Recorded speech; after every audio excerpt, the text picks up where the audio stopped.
Welcome to Story Time with Chris James, and I will pick up where I left off. They had been here just last night at Pam's surprise party. They had moved all around the library talking to everyone there. Still, once she was looking around for potential killers, Paula noticed the subject matter. How can you sit here with all of these books on monsters and cults and demons, and it's all so dark? You should see about getting yourself a nice office with a pleasant view. Pam was holding each message as if reading it while trying to think how she could ditch her mother. That Oklahoma law firm was still saying she needed to pick up her possessions. Paula looked at the last message Pam had set on the table. You have a message from the mayor's office? You should call them and see what they want. The only phone is at Hildy's desk. You have that fancy cell phone. Paula just couldn't refer to her as Geek Pam. The other you built. Didn't you say it was impervious to paranormal powers? Without thinking, Pam had left her phone on the shelf by the front door. She didn't want to speak to anyone from City Hall right now, or ever for that matter, but Paula gave her that mother look once more as she went to get her phone. Kathy keeps attacking the microphone. She typed in the number and hit call. To speak to someone in English, press 1 now. Pam hit the 1 button. After pressing several buttons, she finally got someone with a pulse. A mayor's office. This is Mrs. Rumpelsaurus. How might I help you? Howdy. This is Pam Bogus. You called earlier? Oh, yes. Well, you know about the mayor going missing, correct? It sounded as if Mrs. Rumpelsaurus was looking around for eavesdroppers. She whispered, "It's not that we need him back or anything. The city seems to be running much smoother without him. But he still has his city credit card and we need to make certain purchases." Can't you just get a new credit card? Well, you see, it's just that the treasurer is upset about all the folks losing things like keys and vehicles and that one building. And he said, and I quote, "One more missing item and I'm going to the city board," end quote. If you could send me a photo of the credit card, we could probably knock this out today. Pam hoped Bill was in the office and he'd had a good night's sleep and something to eat and plenty of coffee. Even though it was Saturday, most of the staff chose to take other days of the week off. Some liked Mondays and Thursdays, which to Pam seemed kind of weird. A Saturday was a good day to get paranormal with things. We don't actually have photos of credit cards. Pam thought quickly. What kind of card is it and what does it say at the bottom? She wrote out what Mrs. Rumpelsaurus told her. Pam searched for an image of the card in question and then saved it to her phone. She opened the image and edited it to show the mayor's name across the bottom. Now I just need to get this to Bill and let him do his thing. Paula looked at Pam as she was about to run upstairs. Wait, what about these other messages? You might have some other vitally important thing to look into. If I hurry, I can. If you hurry, you might miss out on something important. Pam sat back down and sorted the messages. Now can I run upstairs? Paula looked at her watch. It's past lunchtime. You should eat something. All you've had today is coffee. She looked at Pam. Don't tell me this is how you're taking care of yourself. You need to eat something nutritious and delicious and good for you. Paula went to see what Eddie had behind the counter. As she was picking out some broccoli and cottage cheese sandwiches, Bill walked in to get some coffee. Pam nearly ran him over trying to get him working on the missing credit card. I need you to look for this. She showed him the image of the mayor's card. Bill looked at it, then he gave Pam a shocked look. You have your cell phone in the building? Is it going to explode? He ducked down behind the bar. Eddie looked over at Pam. Quick, turn it off and take it out back. I'll take a look at it in a second or two. It's okay. This phone is shielded against paranormal stuff. Eddie looked down at the phone. Where did you get that thing? I've never seen one anything like it. Well, actually, you did. Remember last year, right after Christmas, someone, well, you thought it was me, handed you a box and told you to give it to me? You gave it to me, and I opened the box, and this phone was in it. It was you, and you told me to give it back to you. Eddie gave Pam a look that said, You're working too hard, and you need a break. Paula decided to try straightening out the questions. Pam has another self who lives in another dimension. She's quite good with electronics, and she can build all kinds of gadgets. She likes to dress up for work, and she's a straight A student. Paula looked over at Pam. Not that I would trade mine for her, the other Pam, that is. Pam just stared at Paula.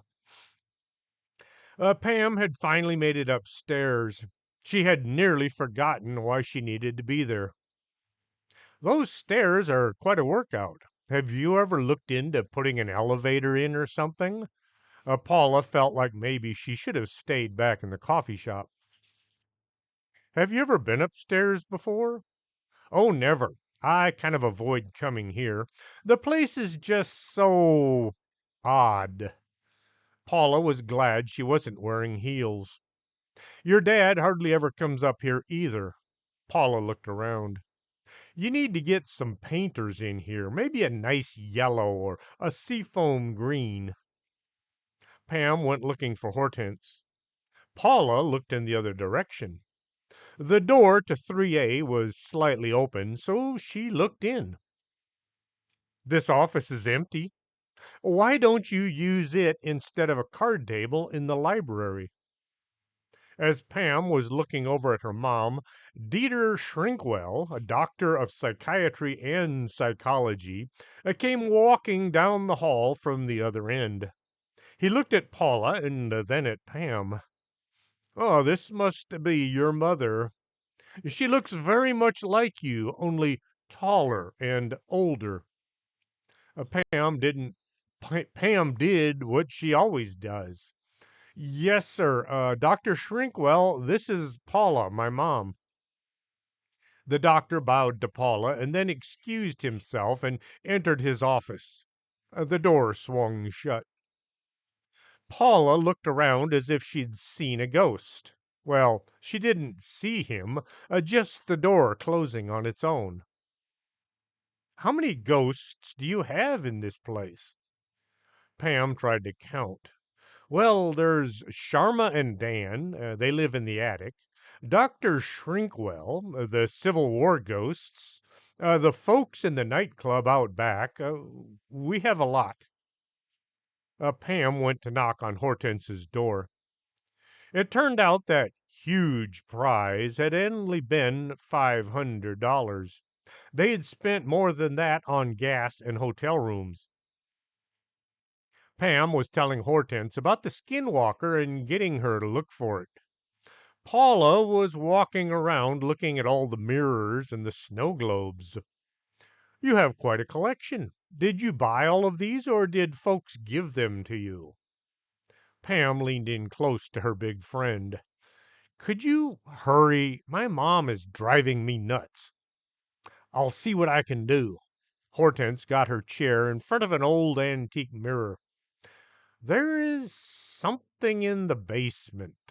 Oops, that's just Belle. That's odd. There's something evil hanging around the Civil War ghosts. She looked closer, getting her nose right up against the glass. It's not with them, but it's where they hang out. The nightclub! Pam thanked Hortense and then ran for the stairs. Don't run on the stairs. You might trip and have painful things to think about while sitting in the hospital. Paula began walking quickly down behind her kid. Pam managed to walk quickly, doing her best to not take 2 steps at a time. She made it to the bottom floor, and then she had to wait for her mom to catch up with her. I have to talk to someone in the nightclub out back. Nightclub? Does your uncle know you're running an illegal bar on his premises? I doubt it, and what makes you think I'm running it, and why do you think it's illegal? You've only been an adult for 1 day, so there's no way you could have gotten a license. Apollo was finally alongside Pam. As they walked through the kitchen and out the back door, Pam tried to fill her mom in on the Civil War soldiers and why they were hanging out in a building behind the office. Why is it open so early in the daytime? Paula was still convinced her kid was involved in something illegal. It's for ghosts, and to them, time is kind of irrelevant. Pam could hear music coming from the old building, something from the 60s with guitars and drums. There was a line of people waiting to get in. Pam walked to the door. There was a ghost standing by the door. He looked like he had a hard time finding clothes to fit him. He stood about 8 feet tall. His eyes kept looking in different directions.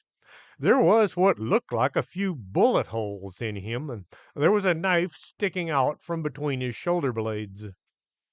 He held up one massive hand. Back of the line. No cutting.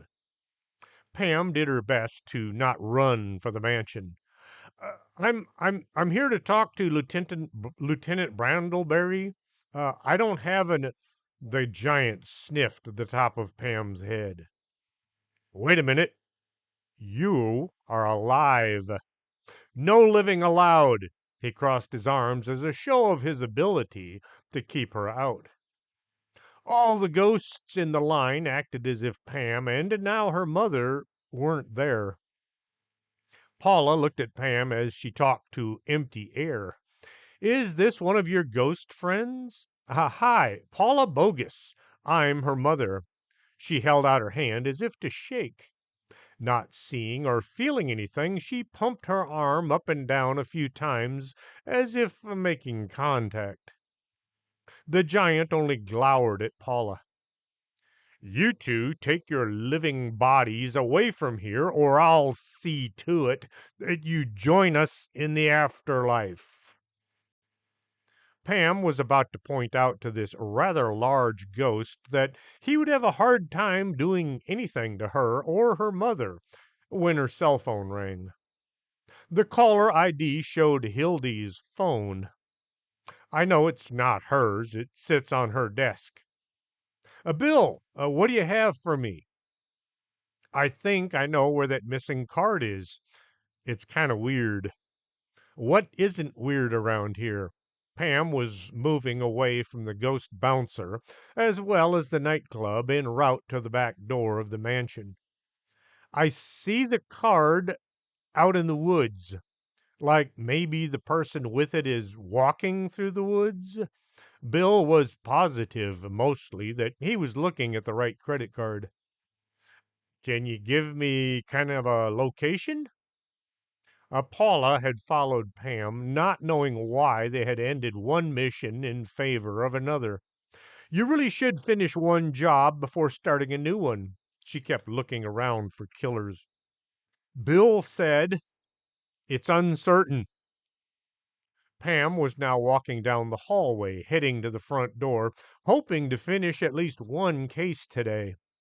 Uh, could you call me back when you find out? Oh, no, no, it's the name, Uncertain, Texas, over by Caddo Lake. Oh, I know where Caddo Lake is. I'll just have to look for Uncertain then. Thanks. Now I owe you two big favors. Pam did all the things you're supposed to do as a conversation comes to an end. Uncertain, Texas is only about 40-minute drive. Are we heading there now? Paula buckled herself in. As they were driving towards the edge of town, Paula glanced at the gas gauge. You should fill up and check the tire pressure. Paula then began looking for a gas station. Pam was so wishing she could get to the Skinwalker case and be done with it. Why is it she's acting like this? Paula had always been protective of Pam, but she was taking things to a new low. With a full tank of gas and the right pressure in each and every tire, they headed for Uncertain. Traffic was light, and they would have made excellent time, except you shouldn't drive so fast. Paula checked both sides of Pam's truck to be sure she wasn't too close to the center line or the side of the road. As Pam came to a stop at a convenience store, it dawned on her she had no idea where to go next in order to find the missing mayor and the city's credit card. I'll be right back. I just want to ask a quick question. Do you need anything? That's okay. I'll just come with you. Paula got out and made a quick scan of the area for Indian witches and serial killers or monsters. I just had a thought. What does a skinwalker look like? When they're not in some animal form, they look just like anyone else, except their eyes are all black. Come to think of it, they can take on the appearance of anyone in order to fool their victims. As soon as the words were out, Pam wished that she had kept them to herself. Anyone? Paula began scrutinizing these two fishermen who were loading beer into their pickup. Mom, Pam whispered. Mom, don't stare like that. You're making them nervous. How do you know they're not going to try to kill you? Paula had her hand in her purse. Because neither of them looks like a killer. Pam hoped she was right. I take it you know what a killer looks like? Paula gave her kid a look only a mother can get away with. Pam went inside the convenience store, hoping her mom would follow and stop giving those men the mother protecting her offspring look. Paula went up and down every aisle. Somehow she managed to keep an eye on Pam while still buying a bag full of snacks for the road, even though they were now at their destination. Pam looked at the woman behind the counter. What could be the worst outcome? She quickly flipped open her official bag company ID. Ma'am, have you seen this man? She held out a photograph of the missing mayor of her town. I'm an investigator and I'm looking for him. Oh my, what has he done? Is he involved in any of those dead animals that keep reading about? She pointed one finger at the Natural Enquirer magazine on the stand next to the cash register. The cover was about a bunch of goats and sheep that had all been drained of blood. There was a hand-drawn picture of a hideous monster sucking the neck of a goat. The goat didn't look happy. No, ma'am. It's just that he went missing and we're trying to find out if he's been in these parts. Pam pointed to her mom and back to herself as being the we. The woman behind the counter looked long and hard at the photograph Pam was still holding. You know what? I have seen him. He comes in here once in a while with some logging company. She looked up at the ceiling as if there was something written there on his current location. Yes, they're clearing out some dead trees out past the Big Pine Lodge. She pointed down the road. Head that away until you see a huge sign for the Big Pine Lodge. Keep going past it about a mile, and you'll see the work site. Pam lifted, Pam left with a copy of the Natural Enquirer in case it had some clue as to where the goat sucker might be. Paula had a bag full of snacks. Pam drove past the Big Pine Lodge and kept going. Just where the convenience store clerk had said was a bunch of trucks with Rip and Snort Logging Company signs on their doors. A huge truck stacked high with logs was just pulling out. Pam jumped out looking for the man in charge. Paula got out looking for killers. She kept an eye on everyone, which was quite a trick. Can I help you folks? A big guy dressed in plaid asked. Pam did the whole flipping open her ID and extending the photo. We're investigators looking for this man. Have you seen him in these parts? Oh, yes, that guy. Yeah, he works for me. In fact, here he comes now. The boss pointed out a few men walking into the clearing. Most looked like workers who made their living cutting down trees. One was dressed in a suit, only he wasn't wearing the shirt, and his necktie was up around his forehead like a headband. He had a chainsaw over one shoulder, and a hockey mask was on top of his head. The mayor was smiling until he spotted Pam walking towards him. Get back!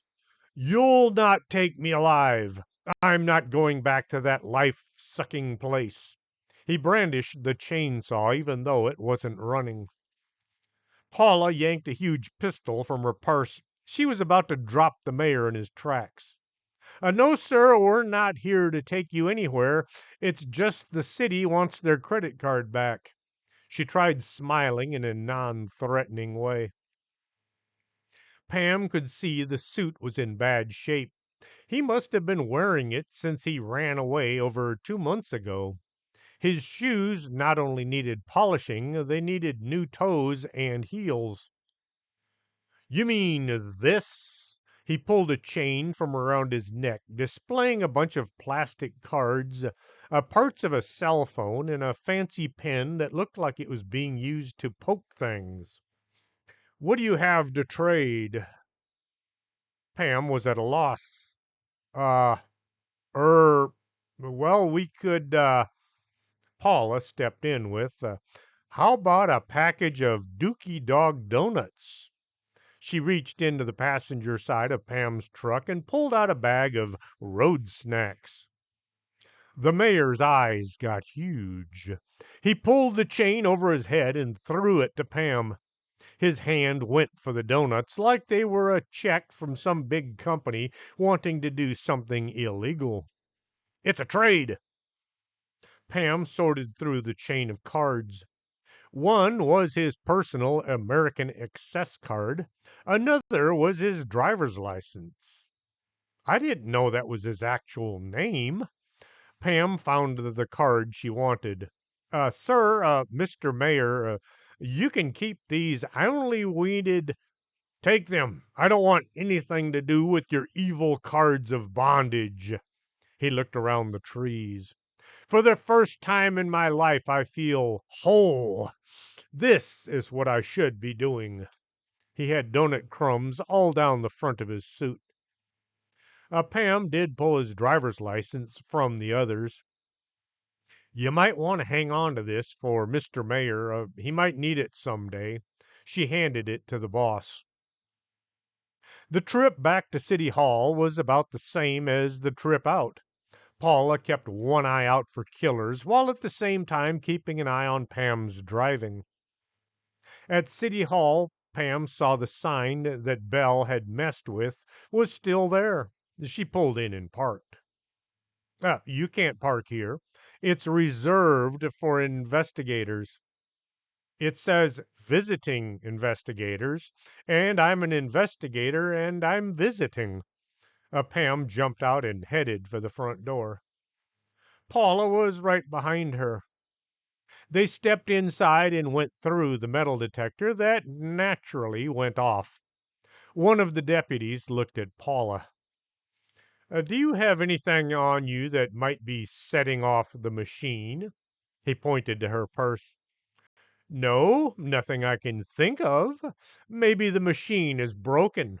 She tried to walk past the deputy. The deputy did his best to stop her. Ma'am, if you're carrying any kind of weapon, you can't bring it into City Hall. Why not? There is someone trying to kill my daughter, and I aim to prevent it. She gave him the mother knows best look.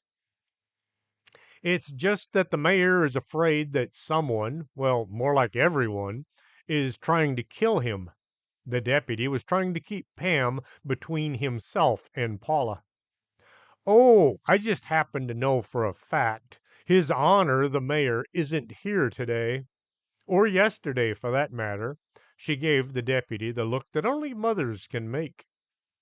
The deputy felt as if he was about to get sent to bed without dinner. He looked at Pam. As recognition set in, he quickly checked his watch.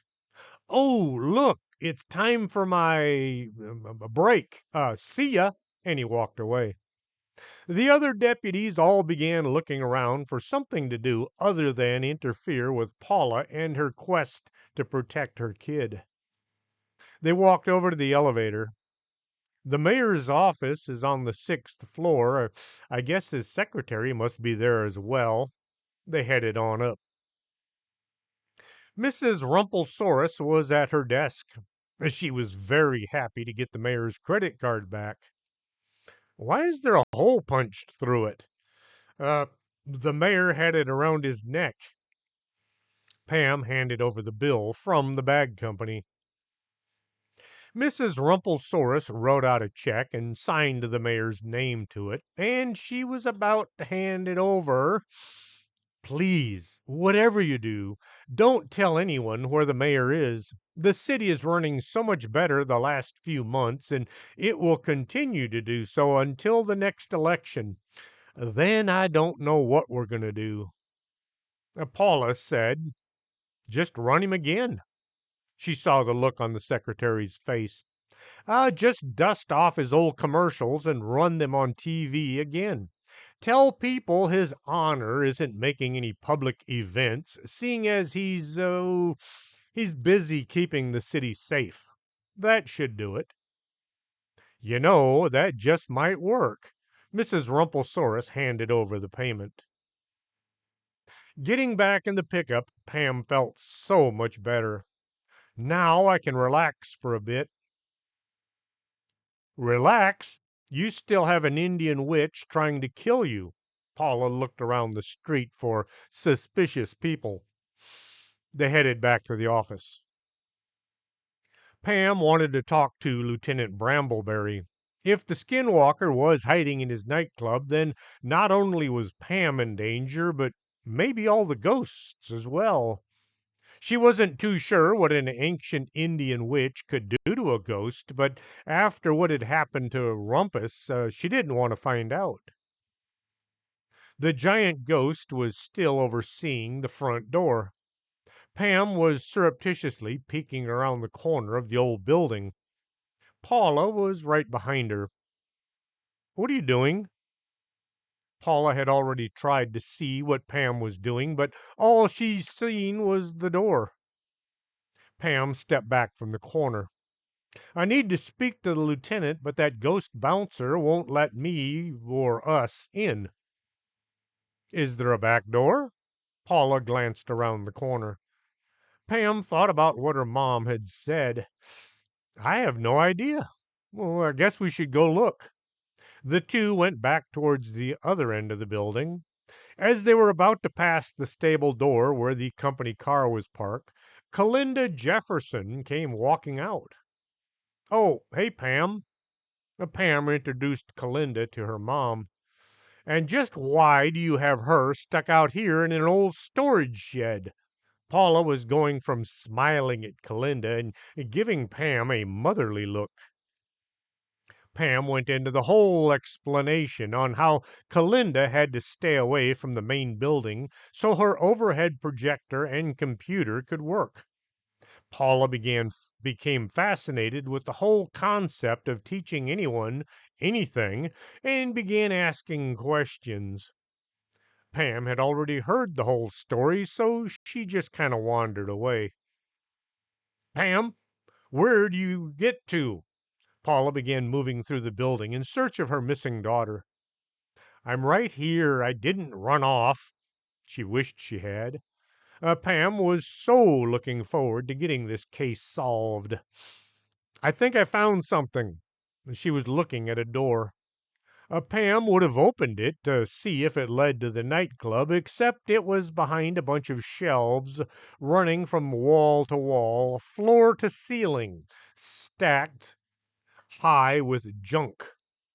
Grandy had placed all of the things that had been in the tack room on these shelves. "How am I going to move all of this stuff?" How did Grandy move all this stuff? There were old broken chairs and boxes full of all manner of detritus. Engine parts left over from the time someone had supercharged the company car, and many unidentified and very heavy items.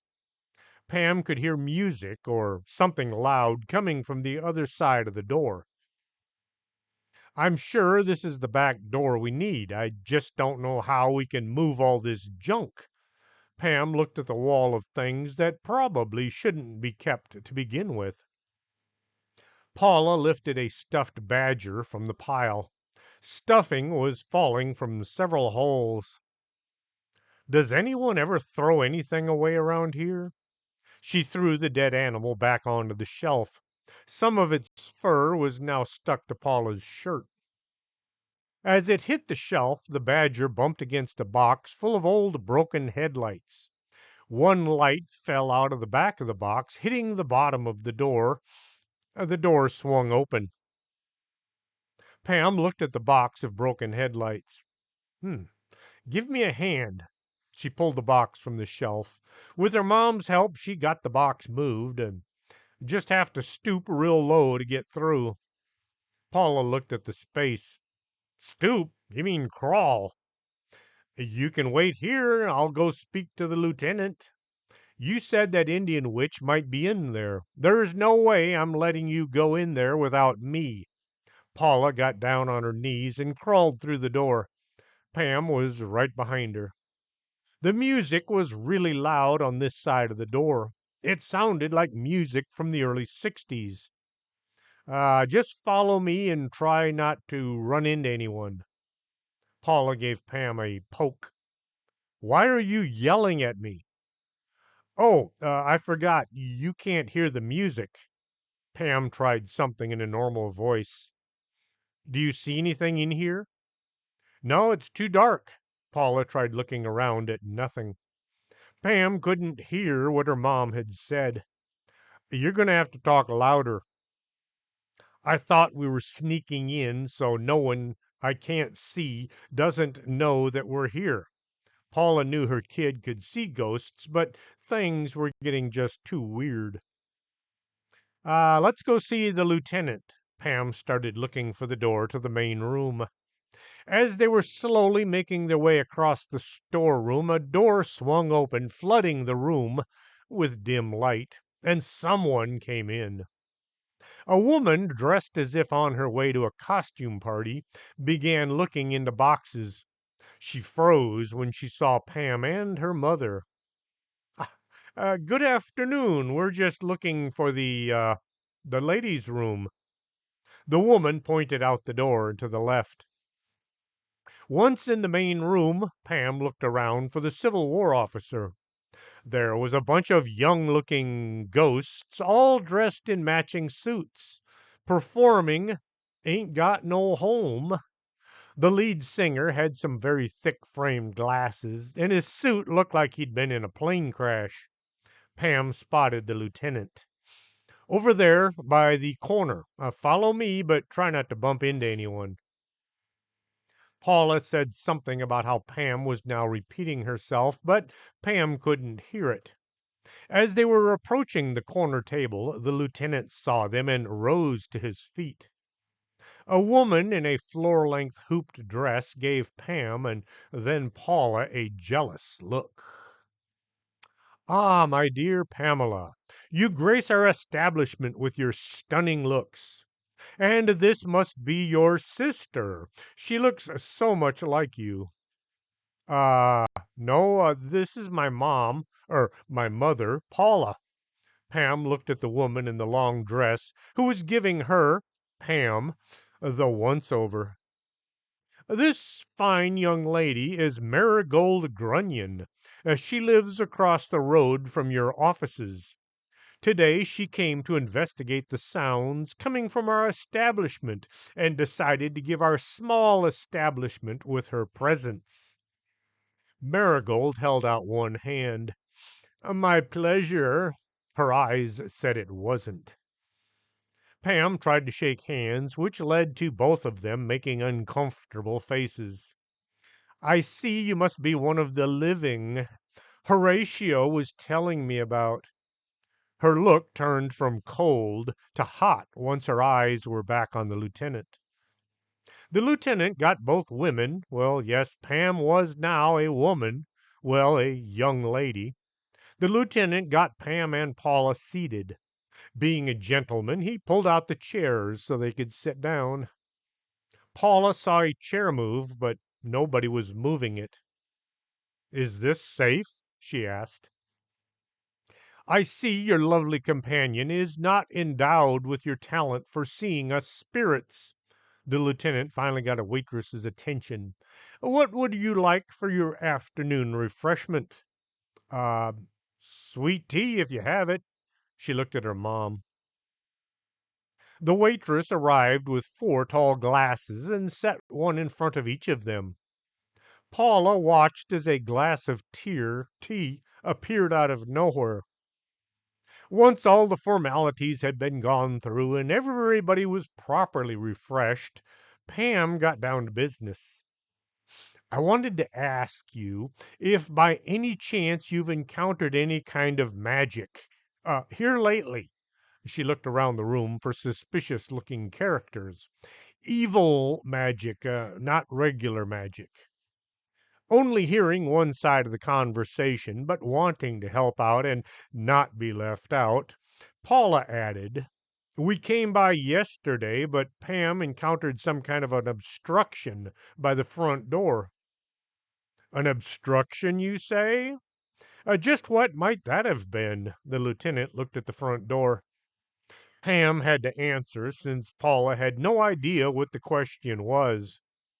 "Your bouncer wouldn't let us in. He said no living people were allowed." As Pam said it, she hoped she wasn't getting anyone in trouble. "Bouncer? We don't have anyone like that. Let me have a look. Excuse me." As he rose, he grabbed his sword and his hat from the hat rack. The 3 women were left to sit there and stare at each other. Of course, Paula wasn't staring at anyone.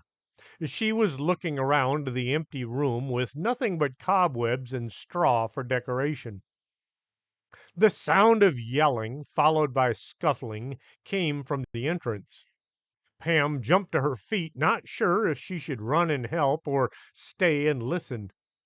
She chose to stay since the lieutenant was armed with a sword and he had managed to survive, well, he'd managed to get through the Civil War without her help. After a few minutes, Lieutenant Brambleberry came back to the table. He was resheathing his sword as he came. "That ruffian was charging our clients to enter our establishment. He has been given his leave.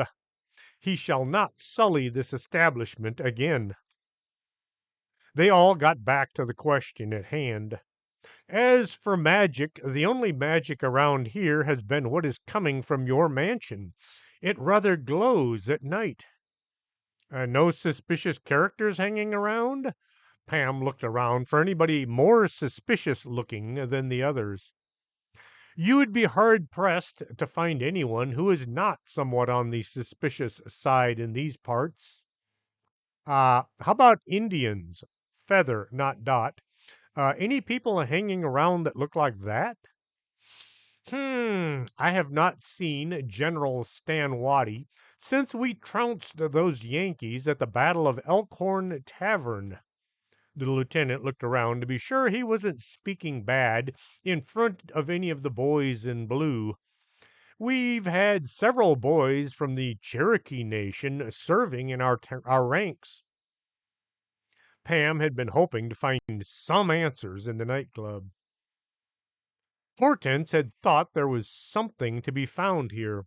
They did the whole glad to see you and don't be a stranger before heading back to the office.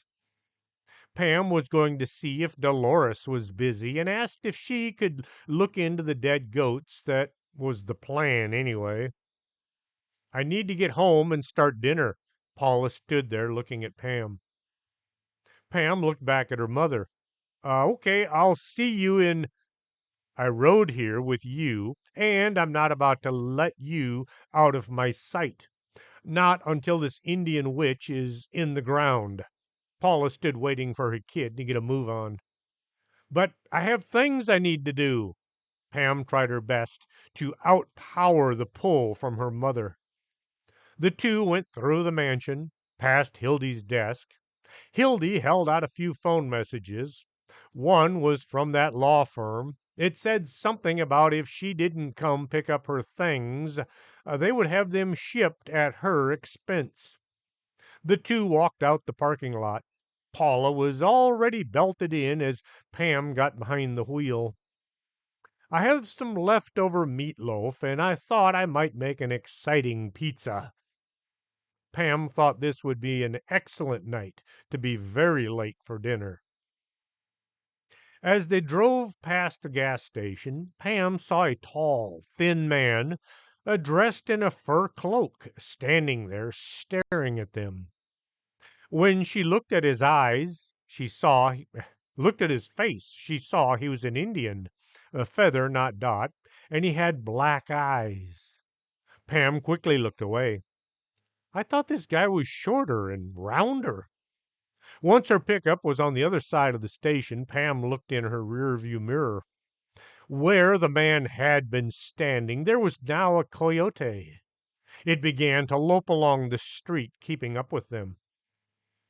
We got company. Pam pointed to the creature in the mirror. Paula looked back and saw the animal.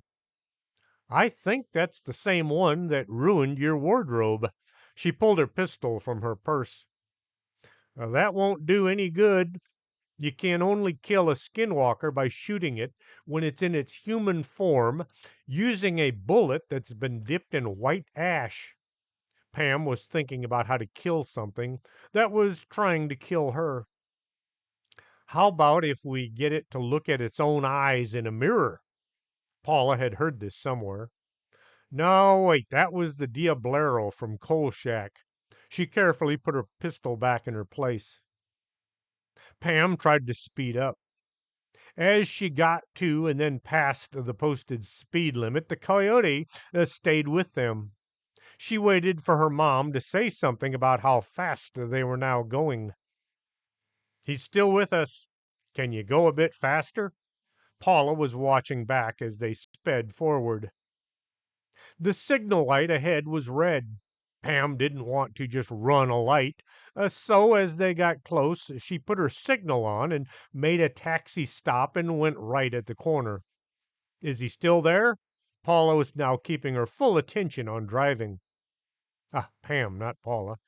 Still there, Paula wanted to do something to A, keep Pam alive, and B, keep them both alive, and C, kill the Indian witch. How did you manage to get this thing's attention? Well, one of our clients asked us to look for the Skinwalker, and then now it's looking for me. Pam took the next corner and made for the highway, heading out of town. Once the road allowed for faster driving, Pam did just that. She kept her eyes on the road ahead, watching for either highway patrol units or anything that might stop them in their headlong flight. Still there? Pam now had a quiver in her voice. Her fingers were trying to squeeze the life out of the steering wheel. Paula looked in the side mirror, and then she looked over her shoulder. I think we lost him. She did her best not to look at the speedometer. Pam took her foot off the gas and let the truck slow down. She had to force her fingers loose from the wheel. Just as they hit the speed limit, they crested a slight rise. There was a DPS trooper using his radar gun. As they passed, both Pam and Paula waved to him. This client of yours, does he know how to kill or overpower this Skinwalker? Paula asked. Pam thought about the conversation from last Saturday. He did say that he wanted to kill him, but Mr. Running Deer never said how he was going to do it. Oh, why don't you call Mr. Running Deer and tell him to come kill this thing? Paula was acting a bit like her old self. Wouldn't that make me an accessory to murder? No, not so much. Well, maybe. Yeah, I think so. Paula tried to think.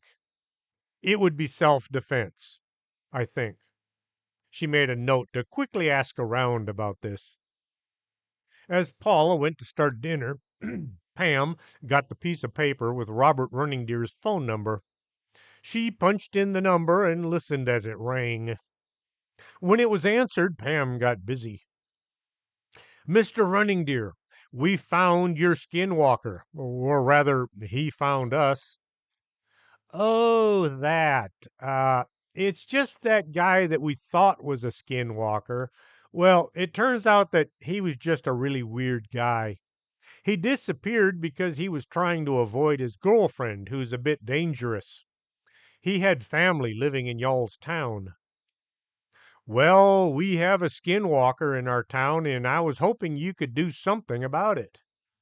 Man, I wish I could, but I have to be at work in a few hours, and it cost all my extra cash just to fly over that one time, he mumbled. Well, can you give me any idea on how to handle this evil witch? Let me talk to my uncle. Maybe he can help you out. Pam hung up and looked at her notebook. The description she had of Gilbert's standing mule said he was short and round. The man she'd seen at the gas station had been tall and thin. Right monster, wrong suspect. Al came through the door. He stopped, turned, and looked back out through the thin crack. There's a deer standing across the street. Bambi or adult? Pam went to have a look. There, right across the street, stood a full-grown buck. Its antlers were huge. That has to be a 12-point buck at least, her dad said. The deer stood there watching them, watching it. A car drove by, but the animal paid it no attention. I think that's the Skinwalker. Pam kept her dad between her and it. The deer stood there staring at them. Its tail didn't move, and it paid no attention to anything around it. Call the police, Paula suggested from behind Pam. PD doesn't do paranormal. Oh, how about calling Nathan? He might know what to do. Paula had her phone out. Hello, Nathan? We have a bit of a situation. Mr. Armstrong came flying around the corner. He felt great, having removed the spirit from that tank in Fort Hood. It had been a deceased tanker out for a joyride. He slid to a stop within shooting distance of the deer. As he got out of his pickup, the deer just looked over at him. It snorted to show just how impressed it was as Mr. Armstrong leveled his assault shotgun at it. Mr. Armstrong aimed at the creature. It lowered those impressive antlers as if about to charge. His finger was just moving to the trigger when the deer was gone. Mr. Armstrong made a complete circle, looking in every direction. The only thing he saw was a huge raven sitting on a fence. He also looked up on every roof. Nothing. Your latest demon has skipped. He looked under the cars, close enough to have provided a hiding place. Mr. Armstrong was not into socializing. His idea of hanging out was stopping by the local gun club to see what was new. He looked just a bit uncomfortable at their dining room table. Paula had insisted. The meatloaf pizza was mostly gone. Most of it was in a napkin in Pam's lap.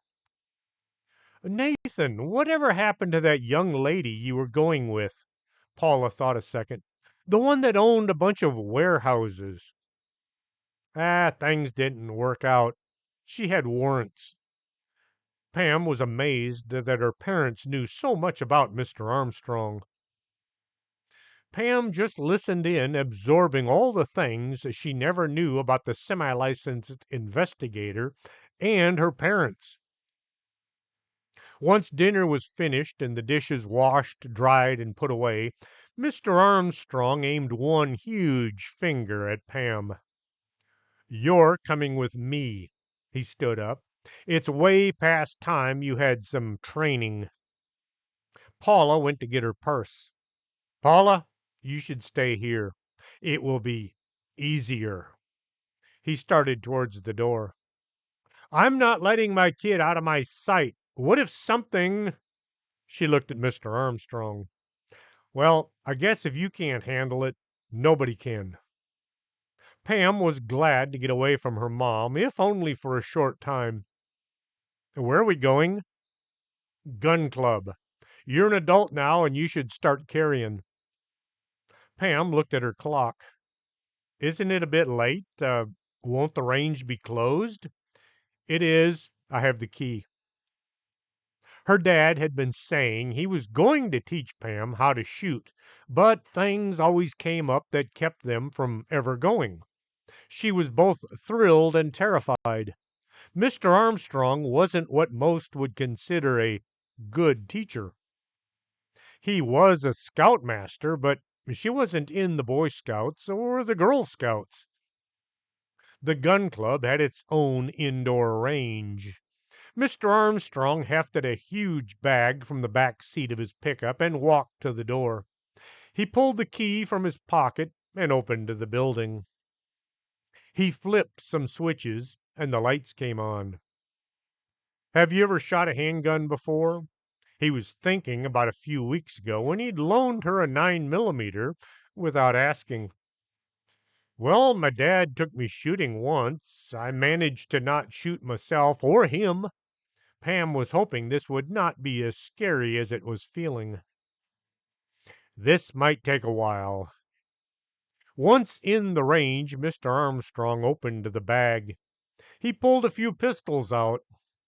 "We'll start small and work our way up." He began going all over all the things to do and to not do while holding a pistol. Pam got home around midnight. Her entire right arm hurt. Her right hand was numb. Her index finger had a blister on it. She felt as if she'd pulled the trigger over 1,000,000 times. Paula was sitting on the couch facing the door. At the sound of the key slipping into the lock, she was on her feet and standing next to the door as it opened. Pam nearly jumped backwards when she saw her mom. Once Pam was safely inside, Mr. Armstrong drove away en route to some new and interesting mission, or maybe his home. "So, how did it go?" Paula stood in the doorway, looking up and down the street. "Well, I can hit the broadside of a barn as long as I can keep my eyes open." Pam was holding a gun bag under her left arm. Her purse was in her left hand. Her right side didn't want to do anything. "You didn't have to stay up tonight. Mr. Armstrong gave me that pistol that Dad had bought for me 2 years ago." "I thought you said bullets wouldn't hurt a skinwalker." Paula made sure the door was locked, and then she stood on her toes and looked out the window to be sure no one was out there. It wouldn't, but the sound of gunfire will bring you running. Pam noticed her dad was sitting in the recliner, a shotgun in his lap, sound asleep. She whispered, "How am I supposed to go to bed knowing that both of y'all are sitting up all night?" "Easy. You go upstairs, you jump in bed, and you go to sleep." Pam looked up the stairs to where her room waited for her. She looked at her mother's bloodshot eyes. "How about I sleep on the couch? That way you guys can get some sleep in your room." Chapter 9 Changes. Pam awoke laying on the floor under the dining room table. Her dad was still sitting in his recliner, and Paula was on the couch. "We have got to find this evil witch and do something about him." She managed to get out from under the table without hitting her head more than once. It was still way too early to be up, so she quietly snuck upstairs so as not to wake her folks. Once in the no longer safety of her room, Pam looked in the closet for something to wear. "I wonder what's in all these boxes." She began opening her presents from, what was it, just 2 days ago? There were a few things to hang on the wall, which would help turn her former bedroom back into her bedroom now that the guest room was a memory. A bunch of cards wishing her A long and happy life, or B, a huge success in her chosen career, which she hadn't chosen yet, and C, a happy birthday. A few had cash in them. There was a gift card from Sarah. It was for $500, and from the store where the last several pairs of running shoes that Pam had destroyed had come from. Geek Pam sent a message saying, "Mom is acting really weird. She let me do things now that in the past were never allowed." Pam sent back, "I wish. Mom is following me around, keeping an eye on everything I do." Geek Pam wrote, "That's how my mom used to treat me. It's almost as if—" They both came to the same conclusion. The bigger packages had clothes, which now was a good thing. A few sweaters, some shoes, things not involved in attending school. Someone had given her a bottle of perfume. Pam tried spraying it on herself. It smelled okay, but it must have been an off brand. Maybe something from the no longer a dollar store. In one of the boxes was a lime green turtleneck sweater. It looked exactly like the one that she had put on just before being transported to the Mall of Doom. "I think I'll save this for some time later, a lot later." There was another sweater, only this one was orange. What's up with these turtlenecks? Are they making a comeback in fashion? She looked for a card or a name, but didn't see one. Once all the presents had been opened and looked at, properly appreciated, and placed somewhere safe, Pam got busy dressing for church. There were plenty of things to wear if she was attending a barbecue or painting a fence. As for church, her choices were limited. Her mom would not allow anything that even kind of looked old or worn or not church-like. Pam found a decent-looking skirt. She thought about maybe using one of her school shirts, to go with it. The image of her mom looking at her and then sending her back upstairs to find something else was too hard to ignore. That orange sweater did kind of feel nice. She looked at the new sweater. If she says anything, I'll say it was a gift from someone and I have to wear it. Pam pulled a turtleneck sweater over her head. "This looks just like the one Wilma wears." Pam went to see how she looked in the bathroom mirror. "Oh, I forget. I'm in my old room." She looked around for the door. "Where am I?" Wilma had spent all day Saturday calling around to costume companies trying to find out if anyone had bought a chupacabras disguise. When she was told by everyone there were no such costumes to be had, she spent the night looking for anyone who might be pretending to be a chupacabras and why. The people working in this building, where her new office was, all swore that this was a real creature, but she knew better. It was just some guy dressing up to scare people and chase them away from something important. It was early Sunday morning, time to get home and get some sleep. But first, she wanted to type up a report so the bogus people would know that she was on top of things. She felt kind of woozy, as if not sleeping enough combined with too many orange shakes. Her vision was getting a bit blurry. I must be working too hard. I think I'll take the day off. She looked at the typewriter to see how her report sounded. Instead of her desk, Wilma was standing in front of a sink. Oh man, am I getting sick? Should I go see the doctor? She looked into the mirror to see just how sick she might look. Pam looked at the old typewriter in front of her. Now this is odd. I don't have a typewriter. Must have brought it from work, maybe? Pam looked around the room. It looks like one of the new offices. She looked closer. There was a bright orange trench coat hanging from a coat rack. The carpet on the floor was dark orange. The curtains were orange as well. Oh, this must be Wilma Dinkin's office. That woman sure likes orange. Pam discovered she wasn't worried about how she had wound up at the office, which began to worry her. I'm getting too used to weird things happening in my life. She moved over to the door. Before opening it, Pam peeked out to be sure Wilma wasn't coming. She didn't want to look like she was snooping or anything. The coast was clear. I'll just slip out and head back home. Pam hoped her pickup would be outside. She patted her pockets. I hope the keys are in it. At the sound of screaming, Paula ran for the stairs. Al was right behind her. They both had their favorite weapon at the ready. Paula was up the stairs and Al bringing up the rear. He knew better than to ever get between Paula and her one and only. The door was kicked open. Paula went through as if storming the beaches of Normandy. Wilma was standing in the door to the bathroom. When she saw Paula, she ducked down and put her hands up. "Don't shoot! I'm unarmed!" she yelled. Paula was still scanning the room, looking for monsters or any kind of a threat that didn't look like a monster. "Where is it? What is it? Are you okay?" she asked without pausing between words. "You're not wearing that sweater to church." Al lowered his weapon.